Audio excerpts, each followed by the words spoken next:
Ridiculed for her scar, she kept serving until a millionaire walked in and changed her life. She was just a quiet waitress with a scar the world couldn't look past, until a billionaire sat at her table and changed everything. What started as a simple slice of pie turned into a whirlwind of viral scandal, cruel headlines, and an unexpected love that saw beyond the surface. But when the internet came for her, would she crumble or rise? This isn't just a love story. It's a story about scars, survival, and becoming your truest self in a world obsessed with appearances. Watch until the end, because the twist you didn't see coming will stay with you forever. Before we begin the story, leave a comment below. Tell us where you're watching from. And subscribe to our channel so you don't miss our latest stories. Enjoy the story.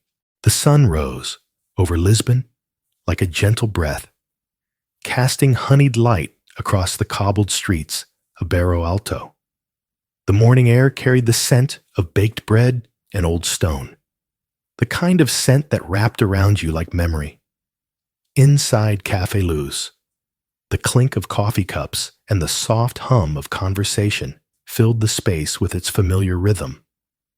Locals read newspapers in silence. Tourists examined maps, and the espresso machine hissed like a well-rehearsed performer.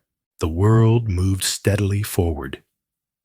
Sophie Keller tied her faded blue apron behind her back and stepped behind the counter, blending into the morning as she always did.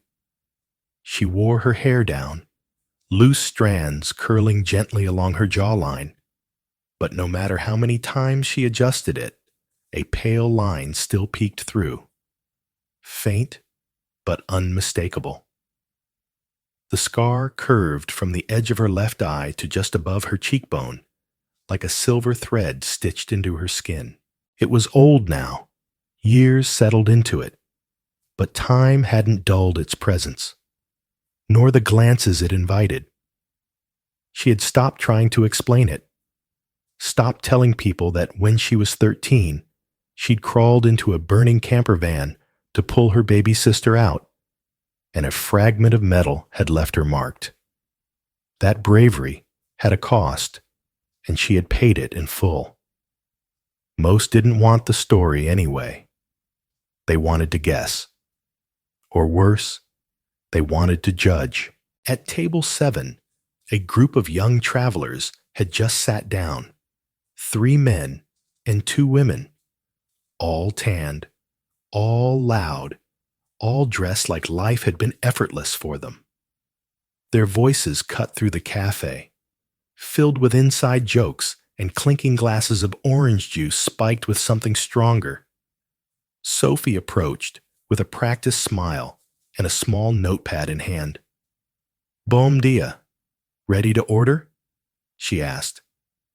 One of the men glanced up, and his gaze snagged on her face. His lips curled, barely. "I'll have whatever's strong enough to make me forget that," he muttered, nodding toward her cheek. The table broke into stifled laughter. Another man leaned in and whispered something about knife fights and kitchen accidents, and someone else said, "Too bad, she'd be pretty otherwise." Sophie heard every word. Years of experience had taught her how to appear unbothered, how to smile politely, how to write down orders as if cruelty was just background noise. But inside, her stomach folded. The scar burned, not from pain, but from the reminder that the world had not grown kinder. She delivered their food minutes later, her steps measured, her hands steady. They barely looked at her. Only the woman at the end of the table met her gaze briefly. She didn't say anything. She didn't need to. Sophie returned to the counter and placed the notepad down, her fingers curling into her palms. Her chest rose and fell slowly, silently. Then, just as she turned to refill a sugar jar, her eyes landed on the man by the window. He sat alone, a leather notebook open in front of him, half-finished coffee beside it. He'd been there the day before, too. Same table, same quiet presence. He didn't watch her like the others. He observed, but not with curiosity. There was no trace of amusement or pity in his expression, just attention. When their eyes met, he didn't look away. He simply nodded. She gave him a polite smile and turned back to her task. But something lingered in that moment, a kind of stillness, a strange, unspoken recognition. Later, when the loud group left, tossing coins on the table like afterthoughts and trailing laughter behind them, Sophie wiped the surface clean, then approached the man at the window with his check. "Thank you," she said simply, placing it beside his coffee. He looked up. His eyes were a soft gray, and there was a stillness in them that reminded her of the sea before a storm. "No," he said gently. "Thank you." She raised an eyebrow, unsure what he meant. "For handling that," he added, motioning toward the empty table with a slight tilt of his head, with more grace than they deserved. Sophie blinked. Most people just ignored those moments, pretended not to hear. "I'm Matthew," he said, offering a hand. She hesitated, then shook it. "Sophie. It's good to meet you, Sophie." His tone was calm, his words deliberate. "I think it's strange how people see a scar and assume it's something broken, when sometimes it's just the shape of strength." She didn't know how to respond to that. No one had ever said something like that without pity. "Enjoy your afternoon," she said quietly, retreating back toward the espresso machine. But when she looked up again, he was still there. His eyes on the rain beginning to tap against the window, his notebook open, his presence unintrusive. And for the first time in a very long time, Sophie didn't feel like hiding her face, because someone had looked and hadn't turned away. What begins as a quiet exchange in a Lisbon cafe is about to unfold into a story of healing, self-worth, and love that doesn't ask you to be perfect, just real. Subscribe to the channel and stay with us for the next chapter, where conversations become connections and scars begin to glow with meaning. Part 2 is coming soon, and you won't want to miss it. The following day, Café Luz felt a little warmer than usual. Maybe it was the soft drizzle outside making everything indoors feel like a shelter. Or maybe it was just that Sophie found herself noticing things more. The hum of the refrigerator, the gentle clink of spoons in mugs, the hush in the air right after the milk steamed. Matthew returned. He came in just after the morning rush, as the cafe began to breathe again. Same table near the window, same calm presence. He didn't wave or call out to her. He simply sat, opened his notebook, and waited like someone who had all the time in the world. There was no urgency in him, and somehow that steadiness grounded her more than any compliment ever could. Sophie approached with a coffee pot tucked in her hand, the aroma curling upward. "Back so soon?" she asked, keeping her tone light. "I figured the odds of a blender joke were lower today," Matthew said without looking up. Sophie chuckled despite herself. "We save those for Sundays." He looked up then and smiled. Not the kind that expects something in return, but the kind you offer when you're just glad to be in someone's presence. "Then I picked the right day." She poured his coffee, setting down a small plate of apple tart beside it. "On the house," she said, and quickly walked off before he could protest. When she turned back around a few minutes later, she saw him staring at the slice, not just looking, remembering. His fingers brushed the edge of the plate as though it might dissolve, if he wasn't gentle with it. My mother used to make pie like this, he said softly when she passed by again. It was always a little uneven on top. Crust never held its shape, but it tasted like home. She paused, the tray in her hand suddenly forgotten. Did she pass away? Years ago, Matthew nodded. But this, it's familiar, like something honest survived. Sophie looked at him for a long moment, then admitted, I baked that one. Matthew's smile deepened.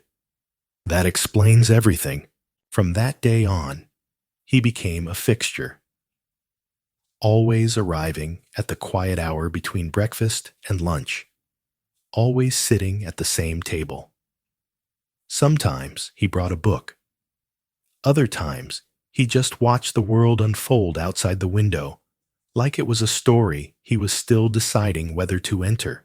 Each time he left, there was a folded bill under his plate, crisp, generous, intentional. And each time, Sophie brought it back. On his fourth visit, she stood at his table, holding two neatly folded 20s. Matthew, she said, her voice firmer than usual, we've been over this. He looked up from his coffee. Apparently, not enough. She placed the money on the table, arms crossed. I told you I'm not taking this. It's not a bribe, he said evenly. It's a thank you. Then say thank you. I just did. With your wallet. It's gratitude, he replied, leaning forward. Not pity. Her arms remained crossed, though her stance wavered. People like me, we know the difference. His expression softened. So do I. That caught her off guard. There was no defensiveness in his tone, no insistence, just clarity. I stayed because the pie tasted like something real, he added, because your service had grace, and because something about you makes the world quieter. Sophie's breath hitched. She didn't know whether to be flattered or furious. But something inside her loosened. You make a good argument, she muttered. I usually do, Matthew said with a slight grin, returning to his cup. She hesitated for a beat, then slid into the seat across from him. It felt like trespassing on her own boundaries, but she stayed. You don't seem like someone who eats in places like this, she said cautiously. I don't, he admitted. But lately, I'm trying to make time for things that feel real. Sophie tilted her head. And this feels real. Matthew didn't look away. You do. There was nothing flirtatious in his words. No smirk, no overreaching metaphor. Just a quiet truth that settled into her like warmth. She stood abruptly, overwhelmed by the intensity. I'll get you another coffee, she mumbled, disappearing behind the counter. As she passed a metal container, her reflection caught in the side. Her hair had shifted. The scar was fully visible now. But for the first time, she didn't immediately reach to fix it. Because in that moment, she realized he hadn't looked at her like she was broken. He had looked at her like she belonged. Over the next few days, their rhythm deepened. Matthew asked questions, not out of politeness, but genuine curiosity. He wanted to know about her favorite painters, what music she listened to when the cafe closed, the kind of food she missed from her childhood. His questions didn't come all at once. He didn't dig. He waited. And Sophie, to her own surprise, found herself answering. She told him about her childhood in Germany, about the night of the fire, about the little sister she pulled from the back seat, and the way everything changed after that. The scar, the whispers, the way people treated her like something to avert their eyes from. And Matthew listened, not with commentary or platitudes, just presence. One afternoon, as the cafe sat empty and jazz played low through the speakers, Matthew placed his cup down and asked, Can I ask about the scar? The question hung gently in the air, not heavy, not threatening. Sophie froze for a moment.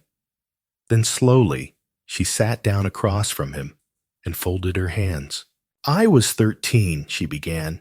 My parents were driving my sister and me home from a camping trip. A truck skidded into our lane. We rolled. Matthew's face remained still, his eyes never leaving hers. My dad was unconscious. My sister was stuck. I didn't think. I just acted. Pulled her through the broken window. But something caught me. She reached up instinctively, brushing the line on her cheek. The glass? He asked quietly. A jagged piece of the frame, she nodded. They stitched it, but they couldn't erase it. Matthew didn't reply. He didn't need to. The silence was full of respect, not discomfort. They treated me like a hero for a week, Sophie continued, her voice low. Then the stares began, the assumptions, the pity. People are strange about pain, he murmured. They want it neat, palatable. She smiled faintly. Mine wasn't. Matthew's voice was steady. It's still beautiful. Sophie blinked. Not from shock, but from the quiet surprise of being truly seen. Their conversation ended not in dramatic declarations, but in a refill of coffee and a shared silence that said more than words could. In the days that followed, Sophie didn't notice the scar less, but she noticed it differently. It was no longer something to hide. It had become part of the conversation, not the reason it ended. And for the first time in years, she felt like maybe, just maybe, she was more than the story people told about her face. Stay with us for part 3, where one quiet evening turns into a viral storm, and Sophie must decide whether being seen by the world is a blessing or a burden. This story is only just beginning. It was a Thursday evening, quiet and golden, the kind of dusk where the sky looks like it was painted with a soft brush. Café Luce had already closed for the day. Sophie was wiping down the counter, humming to herself, when Matthew appeared in the doorway. He didn't need to say anything. She'd been expecting him. That had become their ritual. Thursday nights, after closing, sharing leftovers and conversation while the city slowed down around them. Hungry? She asked without looking up. Starving, he replied with a crooked smile. They walked together along the tram-lined streets of Lisbon until they reached a tucked-away bistro overlooking the Tagus River. It was the kind of place with no menu, just a blackboard and whatever the chef felt like cooking. Inside, the tables were worn wood, the napkins tied with string. Sophie felt herself exhale as they sat down near the window, the sounds of the river and the clinking of glasses forming a comfortable backdrop. The waiter brought bread and olives, and Matthew ordered a bottle of wine without asking her preference. But somehow, he chose exactly what she would have picked. They talked for hours, about nothing urgent, everything true. Childhood mishaps, cities they wanted to visit, the difference between solitude and loneliness. Sophie laughed more than she had in weeks. Matthew listened like each word she said mattered, not as confession, but as invitation. When they left, the rain had started. Soft, quiet, barely more than a mist. He walked her home, jacket draped over both of them, steps slow. They didn't hold hands. They didn't need to. Something else tethered them. The next morning, Sophie's phone buzzed nonstop. At first, she ignored it, assuming it was just a group chat or her bakery supplier confirming a delivery. But when her coworker Clara rushed into the cafe, holding her own phone with a panicked expression, Sophie knew something had changed. "You need to see this," Clara said, her voice trembling. Sophie took the phone. There it was. Her face, slightly turned, mid-laugh, with Matthew across from her, his head tilted, smiling. The photo had been taken through the restaurant window. Dim lighting, grainy focus, but unmistakable. The headline screamed, "Macy, Billionaire Matthew Grant, spotted, dining with disfigured waitress in Lisbon Dive." Sophie's heart stopped. Her fingers went cold. She scrolled down. Hundreds of comments. Some sympathetic, some curious, many cruel. Beauty and the Beast? Is this some kind of pity project? PR stunt or twisted charity case? Words blurred on the screen. Damaged, unworthy, lucky, brave, freak. She dropped the phone as if it had burned her. Her ears rang. The cafe faded around her. She couldn't hear the milk steaming, couldn't see the regulars waving. All she could feel was the weight of every stare she had tried to ignore for years, crashing down on her like glass. She didn't finish her shift. She didn't say goodbye. She just walked out, apron still tied, coffee stain on her sleeve, into the late morning sun that now felt too harsh, too bright. By the time she reached her apartment, her phone had lit up with dozens of missed calls, messages, media inquiries. There were emails from journalists, voicemails from strangers, even a few offers for interviews. She turned the phone off, sat on the floor, and wept. It wasn't just the violation of privacy. It was the way they spoke about her, as if she were a side character in someone else's story, a headline, a case study, a body with a scar, and nothing else. That evening, there was a knock at her door.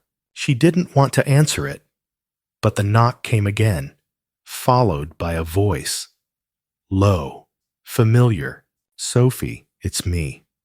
She opened the door slowly. Matthew stood there, not in a blazer or dress shoes, but in jeans and a t-shirt. No smile, just stillness. "Can we talk?" he asked. She let him in, but didn't speak. Her arms were crossed, her jaw set tight. "You knew," she finally said, before he could open his mouth. "You knew something like this could happen." "I didn't leak anything, Sophie. I swear." She shook her head. "No, but you knew who you were, what your presence would mean, and you didn't warn me.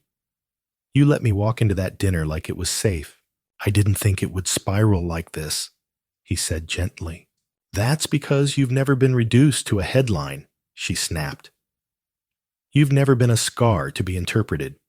You walk into rooms and people assume greatness. I walk in and they assume tragedy." "I see you," Matthew said. "I've always seen you." She laughed, bitter. "You saw me before the world did. But now they've seen me too. And they didn't see bravery or strength. They saw damage." Matthew took a step forward, then paused. "I can't change what they see, but I can promise you this. None of them matter. None of them get to tell your story." "I didn't want a story," she whispered. "I just wanted to live." He nodded, silent. "I need space," she said finally, quieter now. "I'll wait," he replied, "however long it takes." He left without another word. The door clicked behind him, like the closing of a chapter. That night, Sophie wandered into the spare room of her apartment. Dust hung in the air like memory. In the corner stood an easel, a cracked box of oil paints, and a canvas she hadn't touched in years. She hadn't painted since before the accident, since before her face had changed, and with it, her entire identity. She pulled the sheet off slowly, The brush felt unfamiliar in her hand at first, but then came a stroke, then another, until the silence was filled not with doubt, but with color. She didn't paint for anyone but herself, no one watching, no audience, no comments, just a woman, her scar, and the story she chose to tell, with no one to interrupt her truth. And in that small room, for the first time since the photo went viral, Sophie didn't feel like a victim.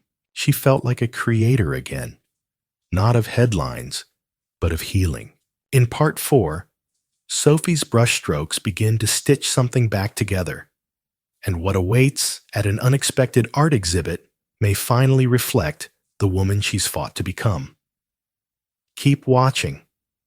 The most beautiful moment is still ahead. The scent of turpentine and linseed oil lingered faintly in the room, blending with the soft hum of afternoon sun that spilled through Sophie's windows. For days now, her world had shrunk to the easel, the palette, and the quiet crackle of a nearby vinyl playing music from a slower time. She painted with no agenda, no technique she was trying to master. She painted to breathe. Each stroke became a thread, pulling her back to herself.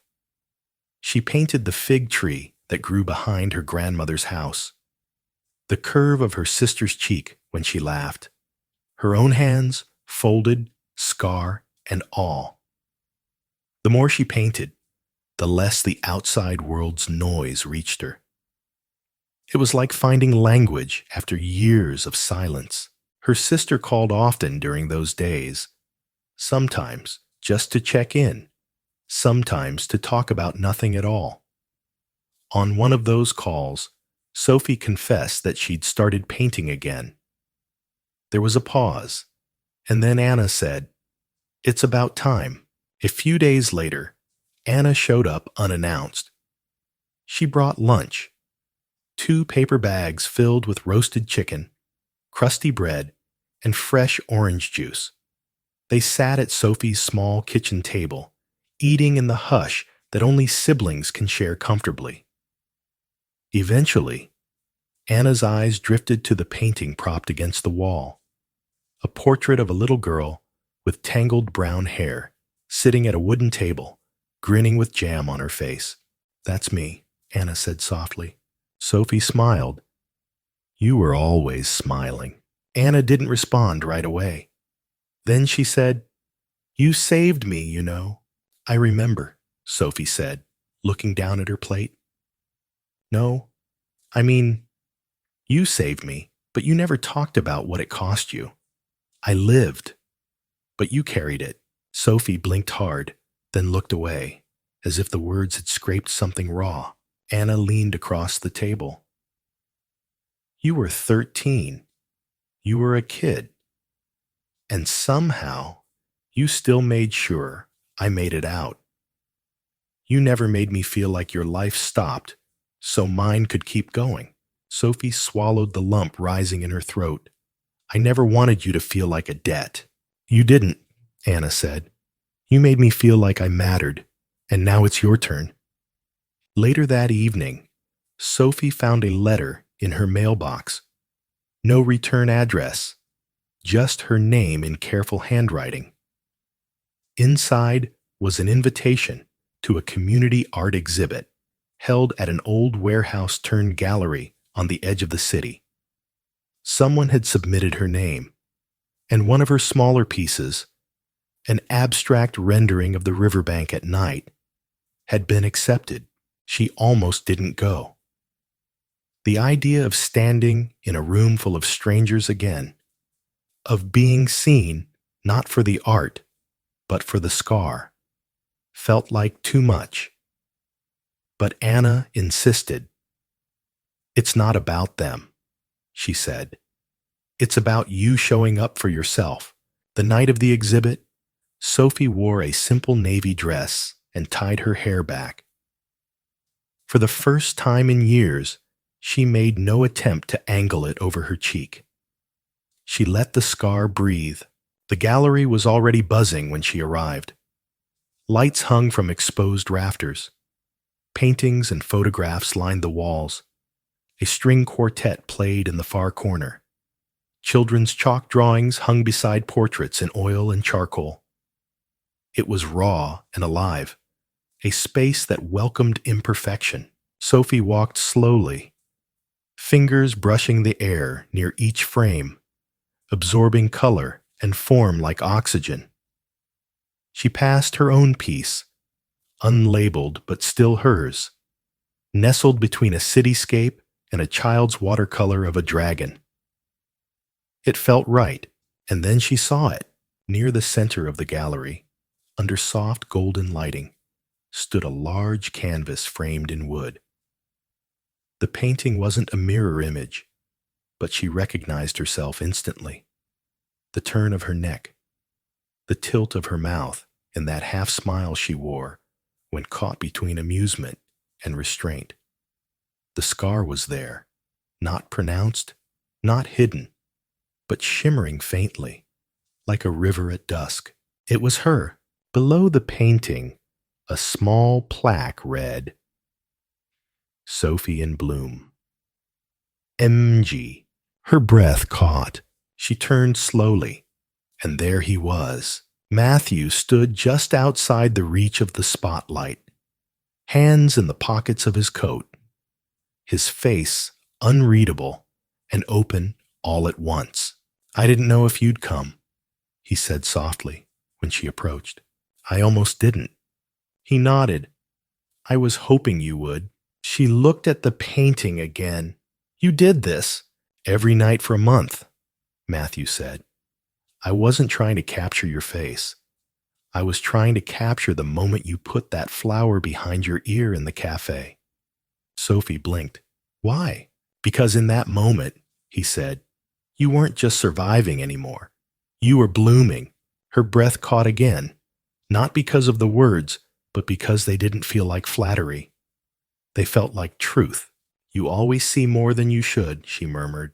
"I only see what matters." She looked at him then. Really looked. The man who had watched quietly, spoken gently, stood beside her when it was easier to walk away. The man who had painted her not with perfection, but with reverence. "I never wanted to be someone's inspiration," she said. "I just wanted to be someone." "You already were," Matthew said, "long before I met you." Tears welled, but didn't fall. She reached for his hand, lacing her fingers with his. "You never stopped painting, did you?" "Not after I met you." They stood there in silence as guests moved around them, as art was admired, as stories were shared. Around them, the world kept turning. But in that quiet space between two brush strokes and two hearts, something lasting had been created. An understanding, not about scars, not about survival, but about the beauty of being seen completely and still being held. In part 5, Sophie steps into her own future, not as someone hiding, not as someone healing, but as someone ready to welcome others home.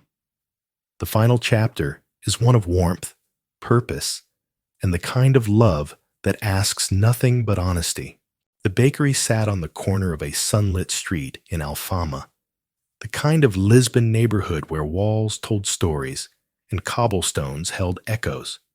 The shop was small, with pale yellow shutters and a wooden sign hand-painted in soft lettering. Brave Crumbs. Beneath the name, in smaller script, were the words, "We don't serve perfect. We serve what's real." Inside, the air was warm with cinnamon and fresh dough, with laughter and something else, something quieter. Peace. Behind the counter, Sophie worked in rhythm. Her hands dusted flour over bread loaves, tied parchment over bundles of scones, tapped in the bakery's old till. Her long braid rested over one shoulder, and for the first time, the scar on her cheek was simply there. uncovered, unhidden. A part of her, just like her laugh, her almond eyes, or the scent of vanilla that always clung to her skin. Every morning, the regulars arrived one by one. Mr. Faria, who insisted the almond croissants helped his arthritis. Clara, who came not for the coffee, but for the company. A group of students who sat by the window after classes and slowly replaced Wi-Fi with conversation. And in the back, at the table near the sun-warmed window, Matthew often sat, sometimes reading, sometimes sketching, always watching Sophie with quiet reverence, never interrupting her rhythm. He had helped her open the place, but never demanded his name be anywhere. He was an investor, yes, but only in the sense that he believed in what she was building. And she believed too. Now, there was a jar by the register with a handwritten note. Pay it forward for someone still finding their way. People slipped in coins, bills, notes. Sophie watched it fill with more than money. Messages, stories, pieces of others who were learning, like she had, to see beauty in the mirror. In the back of the shop was a small garden. It had once been a forgotten patch of weeds, but Matthew and Sophie had cleared it together, planting lavender, wild daisies, and tomatoes that never quite grew straight. And it was there, beneath string lights and hanging jars filled with tea candles, that they chose to marry, not in a cathedral of glass, but among things that grew imperfectly and beautifully. The ceremony was not extravagant. There were no gowns spun in luxury or rows of polished silver. Instead, there was a wooden table set for a handful of people who had stayed when things were quiet, when healing was slow. Children ran between chairs, petals stuck to their sneakers. Anna gave a toast with jam on her sleeve and tears in her eyes. And Sophie walked barefoot on the grass, wearing a soft cream dress and a daisy crown Matthew had woven clumsily that morning. When it came time for vows, Matthew looked at her, hands gently trembling, and said, "I don't have a speech, no poetry, just this." He opened a small box to reveal a silver band, simple and unadorned, with one word engraved inside. "Whole." "I didn't fall in love with your scar," he said. "You were already beautiful before I even knew it was there. But your scar, it's part of your story. And I love all of it. I love all of you." Sophie didn't say anything for a moment. Her lips parted, but the words caught behind the lump in her throat. So instead, she stepped forward and took his hand, tears rolling freely, and whispered, "Then let's walk into the rest of the story together." They kissed beneath the canopy of mismatched lights, and the bakery door creaked as wind passed through it gently, like the world nodding in approval. A few weeks later, a young girl came into the bakery. She couldn't have been more than 17. Her hoodie was pulled low over her head, and she lingered at the door, eyes flickering to the "Help Wanted" sign taped to the window. Sophie was kneading dough when she noticed the hesitation. "Hey," she called gently, "looking for something?" The girl approached slowly, hands deep in her pockets. Sophie could see the birthmark that covered her chin and neck, the way she tried to hide behind it. I was wondering if you'd ever hire someone like me?" the girl asked, eyes never fully meeting hers. Sophie walked around the counter, wiped her hands on her apron, and knelt slightly so they were eye level. She reached up and tapped her own scar with a soft smile. "In this place," she said, "we don't hire perfect. We welcome real. And real?" She smiled wider. "Real is always beautiful."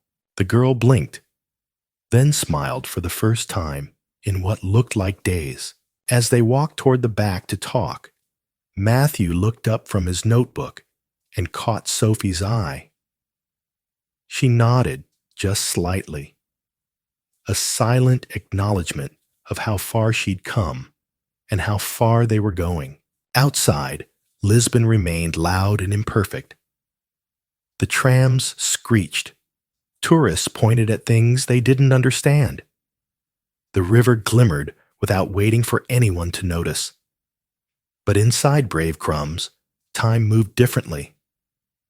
There was music in the kneading of dough, in the kindness exchanged across counters, in the quiet permission to just be. Sophie no longer hid her story. She baked it into crusts, folded it into the corners of napkins, passed it on in warm loaves. Her scar was not her identity, but it had been the door through which she walked to find it.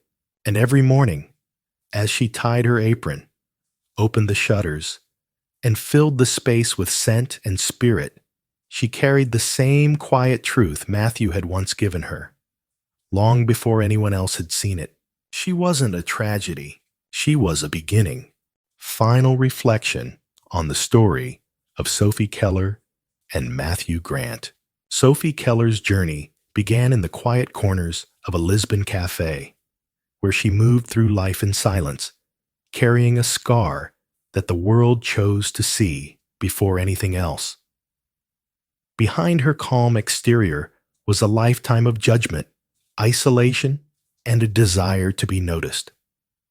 Not for what marked her face, but for who she was underneath.